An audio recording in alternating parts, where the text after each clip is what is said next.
কোনো কোনো পদার্থ স্বাভাবিক তাপমাত্রায় কঠিন অবস্থায় থাকে, যেমন মাটি, ইট, লোহা, কাঠ, নানান রকম ধাতব পদার্থ ইত্যাদি।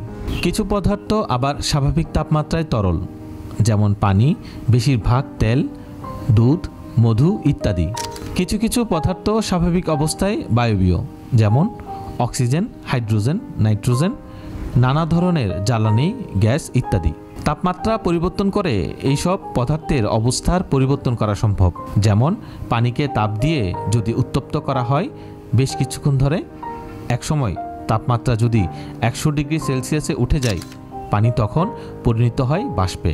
আবার পানিকে ঠান্ডা করে 0 ডিগ্রিতে নিতে পারলে কঠিন, অর্থাৎ বরফে পরিণত হয়। তেমনি লোহাকে তাপ দিয়ে যদি 1538 ডিগ্রি সেলসিয়াসে নেওয়া যায়, লোহা গলে তরলে রূপ নেয়।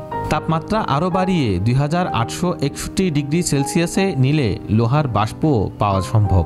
যে তাপমাত্রায় কোনো কঠিন বস্তু গলে তরলে পরিণত হয় তাকে বলে ওই বস্তুর গলনাঙ্ক।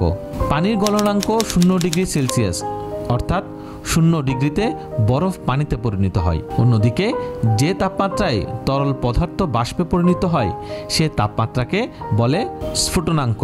পানির স্ফুটনাঙ্ক 100 ডিগ্রি সেলসিয়াস।